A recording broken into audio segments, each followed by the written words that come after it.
Noong November 2, 2020, bandang alas 3 ng hapon sa Chongqing City sa China, ay may narinig na dalawang malakas na tunog na parang bumagsak mula sa itaas ng building, na gumimba sa tahimik na residential compound. Mabilis na nagsilabasan ng mga residente para tingnan kung ano pinagmula ng malakas na tunog. Doon bumulaga sa kanila ang dalawang paslit, isang lalaki at isang babae na nakahiga sa damuhan. Di nagtagal ay may tumakbong lalaki palabas ng building na nakapajama at nakatsinelas lang. Umupo ito sa lupa at umiiyak at paminsan-minsang inuuntog ang ulo sa pader. Sinisisi niya ang kanyang sarili dahil ayon sa kanya ay hindi niya nabantayan na mabuti ang dalawang anak. Noong lumabas ang balita ng pagkahulog ng dalawang bata ay halos naawang lahat ng tao sa nagdadalamhating ama. Ngunit makalipas ang 6 na buwan ay may natuklasan na kinagulat ng lahat.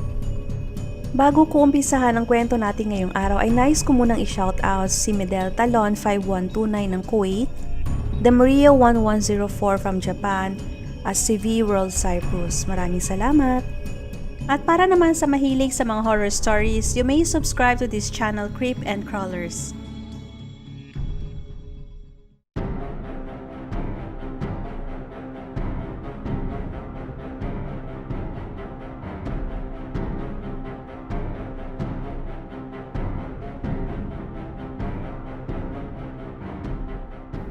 Si Jiang Bu ay pinanganak noong August 1994 at nagmula sa rural area ng Chongqing sa China.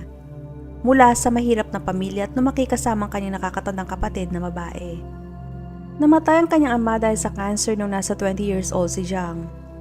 Matapos ang kanyang primary school ay mas pinili niyang huwag nang ituloy ang pag-aaral at magtrabaho na lamang. Noong 2017 ay nakapagtrabaho siya bilang salesperson sa isang maliit na loan company kung saan ay nag-cross ang kanilang landas ni Chen. 6 na taong mas matanda kaysa kay Jiang. Si Chen ay nagmula sa maimpluwensyang pamilya sa Chongqing. Matapos niya makagraduate ng kanyang kolehiyo ay nagtrabaho ito sa kumpanya kung saan si Jiang ay nagtrabaho.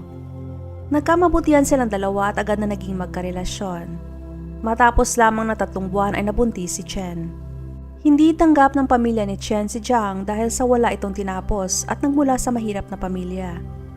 Ngunit lakas loob na sinabi ni Jiang kay Chen na kung gusto mo ituloy ang pagbubuntis ay handa siyang gawin ang lahat para ma-provide ang lahat ng kanilang pangangailangan. Matapos nilang makasal ay lumipat si Chen sa 2-bedroom apartment ni Jiang. Ginamit ng ina ni Jiang ang kanyang savings para lamang makapag-down payment ang anak sa nasabing apartment.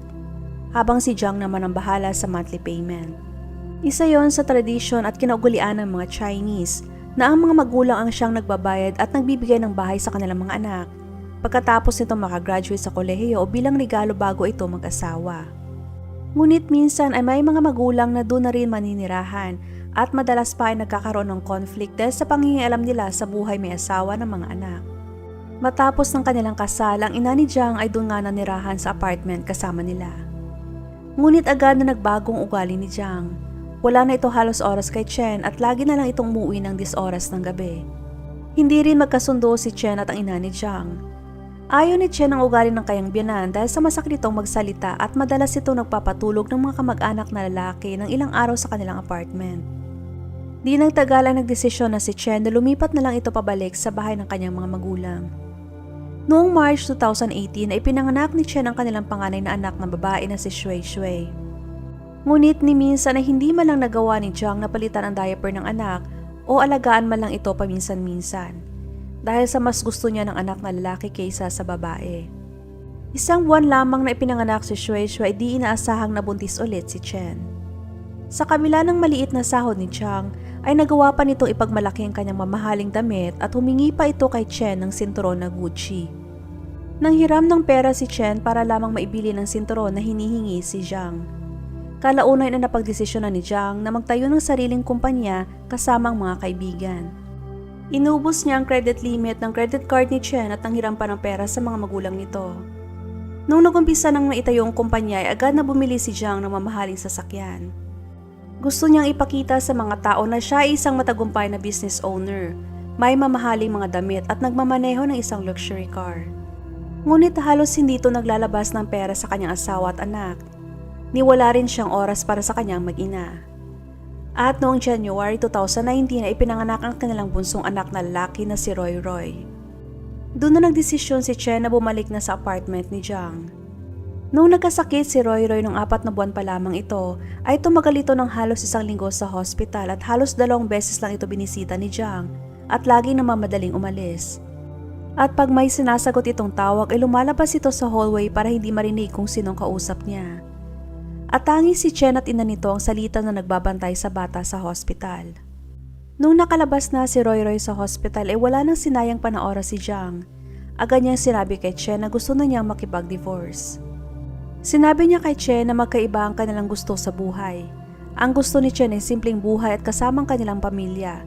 Ngunit ayon naman kay Jiang, ang gusto niyang buhay ay mayaman at magarbo. Hindi pumayag si Chen dahil umaasa itong maayos ang kanilang pamumuhay kasamang mga anak at si Jiang. Nakuha pang lumuhod ni Chen kay Jiang at nagmamakaawa ito na huwag siyang iwanan at ginawa niya yon ng 3 beses. Ngunit ang sagot lamang ni Jiang sa kanya ay sa tuwing nakikita niya si Chen ay nasusukan na ito. Taong 2001 ay inilabas sa China ang revised marriage law na nakasaad na sa panahon ng pagbubuntis o sa loob ng 1 taon pagkatapos ng panganak o sa loob ng 6 na buwan pagkatapos ng pagbubuntis ay hindi maaaring makipag-divorce ang lalaki sa kanilang asawa.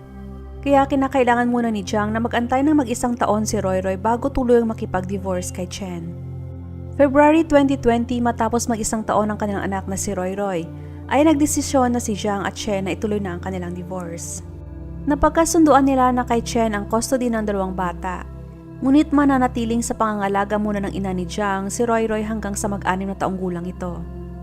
Yun ay dahil sa kinakailangan din ni Chen na magtrabaho at ang ina niya ay may thyroid cancer kaya mahirap sa matanda na alagaan ang 2 bata.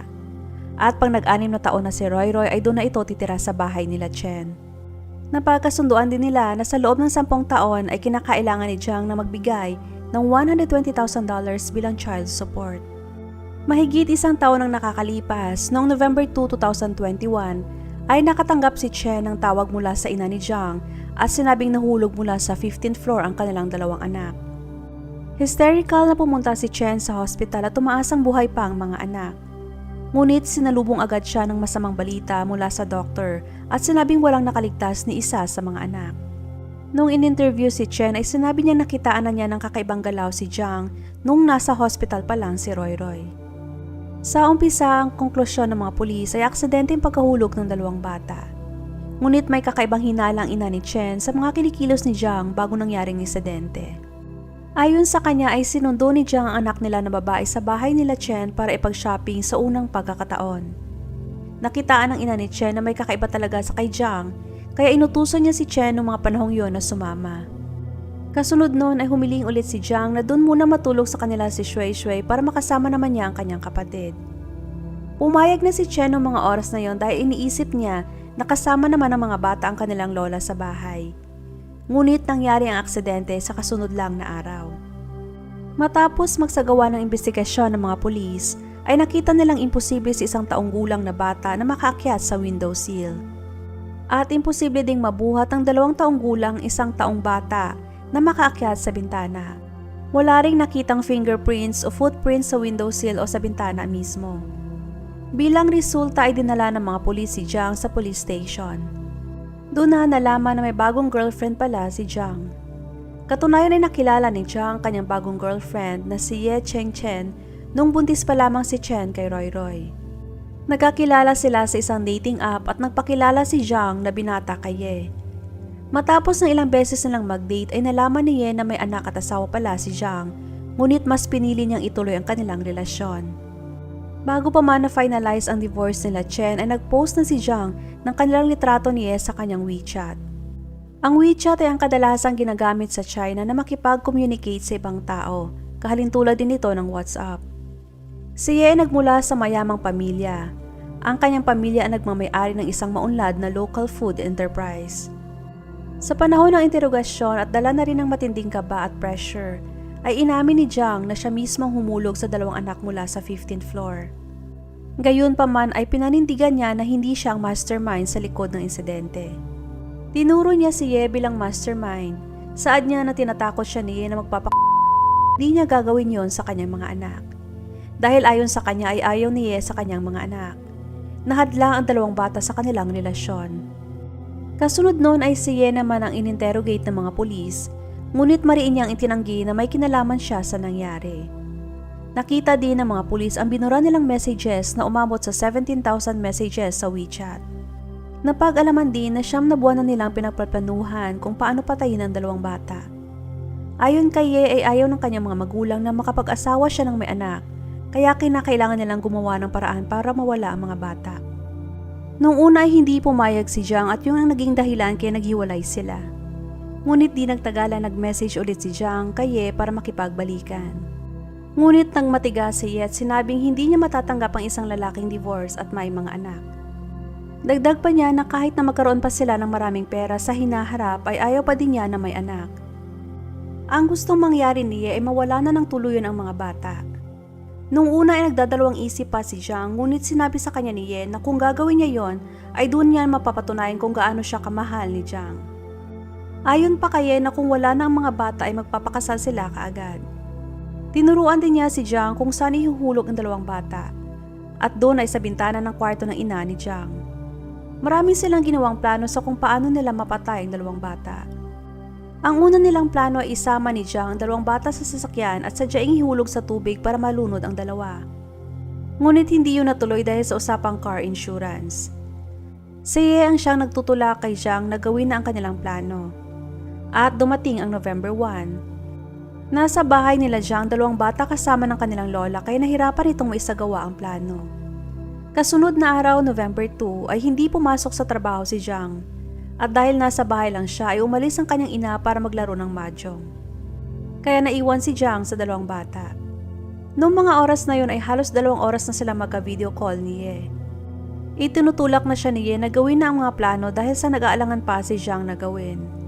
Kaya doon na sinabi ni Ye kay Jiang na pag gusto mo na nasayo ako ay wala dapat ang mga bata.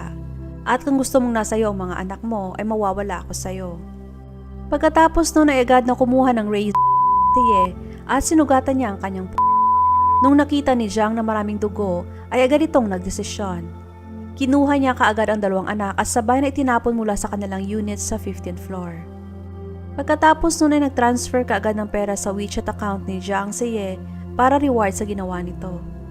Sa panahon ng court proceedings ay inamin ni Jiang ginawa at sinabi niya na siya ay nagsisisi. Ngunit si Ye ay hindi umamin sa anumang maling ginawa. Sinabi ni Ye na si Jiang ang nagbabanta sa kanya at pinipilit siya na sumama sa kanya. Ayon kay Ye ay ayaw niyang gawa ng masama ang mga bata at kaya niya sinubukan maglaslas para mapilitan si Jiang na makipaghiwalay sa kanya. Dahil sa pagmamalinis ni Ye ay naubos ang pasensya sa kanya ni Jiang. Kaya pinagdiinan niya na pareho silang may kinalaman sa nagawang krimen. Katunayan ay handang magbigay ng $46,000 bilang compensation ang mga magulang ni Ye kay Chen at umaasa silang mapatawad at mapababaan ang sentensya ni Ye. Ngunit hindi yon tinanggap ni Chen. Noong December 28, 2021 ay inilabas na ng korte ang hatol kina Ye at Jiang. Sila ay napatunayang nagkasala sa kasong intentional homicide at sinintensyahan ng death penalty. Noong January 2022 ay gumawa ng handwritten letter si Jiang para kay Chen at nagpapahayag ito ng kanyang pagsisisi sa ginawa at inoffer niya ang kanyang nakasalang bahay bilang compensation at naglalayo na makakuha ng letter of forgiveness mula kay Chen para makaligtas ito sa kanyang sentensya na death penalty. Noong natanggap ni Chen ang sulat ay agad itong umiyak at sinabing ang totoong pagsisisi ay ang pagtanggap ng hatol ng bukal sa loob at payapang umalis. At dahil sa na-file ng appeal sa unang hatol sina Ye at Jiang, ay nagkaroon ng pangalawang paglilitis noong April 6, 2023. Nagpresenta sila ng panibagong ebidensya at sinabi ni Ye na siya ay dumaranas ng mental illness, ngunit hindi yon pinaniwalaan ng korte. Noong May 11, 2023 ay inanunsyo ng korte ang pangalawang hatol. At dahil si Jiang ang mismong gumawa ng krimen habang si Ye naman ang aktibong nagplano ng krimen, at ang siyang naghikayat kay Jiang upang maisakatuparan ng plano. Kaya sila ay parehong mga principal offenders sa nasabing krimen. Nung inaresto si Jiang, ang kanyang ina ay hindi pa naniniwala na guilty ang kanyang anak, kaya nag-hire ito kaagad ng abogado. Ngunit nung nalaman niya ang totoong nangyari ay hindi niya sinuportahan pa ang anak. Sobrang nasaktan at nalungkot sina Chen at ang kanyang mga magulang sa pagkawala ng 2 bata. Araw-araw nila itong iniisip at halos ayaw na nilang puntahan pa ulit ang mga lugar kung saan nila dinala dati mga bata. Sa ngayon, si Chen at ang kanyang pamilya nag-aantay na lamang ng araw na execution ng dalawa. Dahil lamang sa paniniwala ni Zhang na kapag nakasal siya kay Ye ay mas lalo pa siyang yayaman, kaya namanipula ni Ye ang kanyang pag-iisip. Ngunit hindi makatarungan ay pagpalit niya ang buhay ng dalawang anak niya para lamang sa babae. Huwag mag-atubiling ibahagi inyong mga saloobin o komento, and please don't forget to like and subscribe my channel kung hindi nyo pa nagagawa. Magkita-kita tayo ulit sa susunod kong video. Maraming salamat!